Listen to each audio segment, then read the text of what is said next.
పల్లి. ఓకే, ఇవాళ నూతన స్కూల్ ప్రారంభోత్సవం.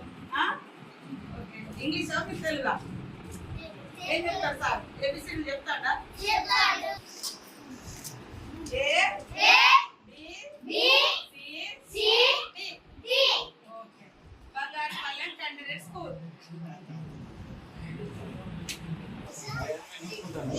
వీరేంద్ర కుమార్ గారికి కూడా సోషల్ జస్టిస్ జరగాలి అంటే పేదరికంపై యుద్ధం జరగాలి. పేదరిక నిర్మూలన జరగాలంటే విద్య కానీ, వైద్యం కానీ, వ్యవసాయం కానీ, రోడ్డు రవాణా వ్యవస్థ కానీ ఇవన్నీ కూడా మెరుగుపరచాల్సిన అవసరం ఉంది. అప్పుడు మిగతా వర్గాలతోటి అట్టడుగు వర్గాలు, ఆదివాసులు కానీ, గిరిజనులు కానీ, దళితులు కానీ, మైనార్టీలు కానీ, బహుజనులు కానీ బాగుపడాలంటే ఈనాటి పిల్లలందరికీ విద్యా అవకాశాలు మెరుగుపరచాలి, ఉద్యోగ అవకాశాలు కల్పించాలి, అదేవిధంగా వ్యవసాయ రంగాన్ని మెరుగుపరచాలి. కానీ ఇవన్నిటికీ ఆటంకంగా మాలాంటి మరి వెనుకబడ్డ ప్రాంతంలో ప్రధాన ఆటంకం వైల్డ్ లైఫ్ అనేది చాలా ఆటంకంగా ఉంది.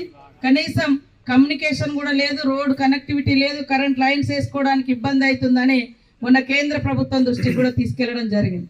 తప్పకుండా ఈసారి మరి మా పార్లమెంట్ మెంబరు ప్రాంతంలో ఉన్నటువంటి బంగారుపల్లెం అనేటువంటి విలేజ్ చాలా రోజుల నుంచి కూడా ఉంది.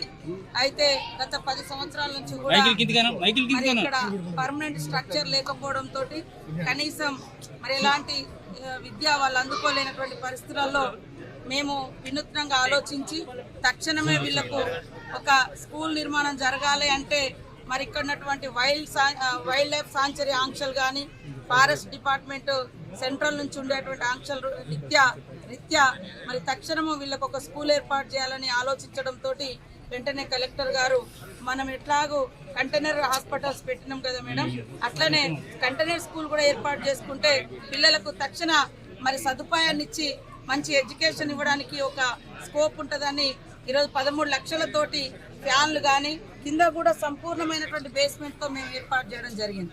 దానికి ఎలాంటి మరి అక్కడ కన్స్ట్రక్షన్ చేసి ఇచ్చినటువంటి అతను మాకు 20 సంవత్సరాల గ్యారంటీగా కూడా చెప్పడం జరిగింది. ఏది ఏమైనా అందులో ఏది కూడా వేస్ట్ అయ్యేది లేదు.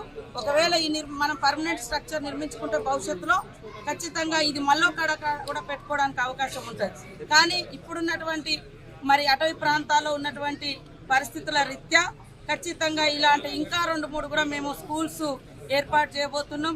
చాలా ఊళ్ళల్లో వాగులు తోగులు ఉన్న కాడ మరి పర్మనెంట్ స్ట్రక్చర్ ఏర్పాటు చేయాలంటే లారీలు కానీ ఇతరత్ర పోలేనటువంటి పరిస్థితులలోకి ఇలాంటి నిర్మాణాలు చేసి దాటిచ్చే విధంగా కూడా ఏర్పాటు చేస్తూ ఉన్నాం.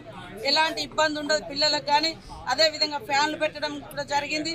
లోపల కూడా అంటే వేడి తీవ్రత లేకుండా ఆ నిర్మాణం చేయడం జరిగింది. కాబట్టి అందరూ కూడా ఆలోచించాల్సిన అవసరం ఉంది. ముఖ్యంగా గత 10 సంవత్సరాలలో 1000 స్కూళ్ళు మూతేసినటువంటి బీఆర్ఎస్ ప్రభుత్వం ఇవాళ వాళ్ళేదో కొత్తగా చేస్తున్నట్టుగా మేము వచ్చినాకనే మొత్తం ధ్వంసమైనట్టుగా మాట్లాడుతున్నారు. ఇదే కన్నాయగూడెం మండలం అసలైన తొలి వెలుగు. ఫాలో వాట్సాప్ @తొలి వెలుగు అఫీషియల్.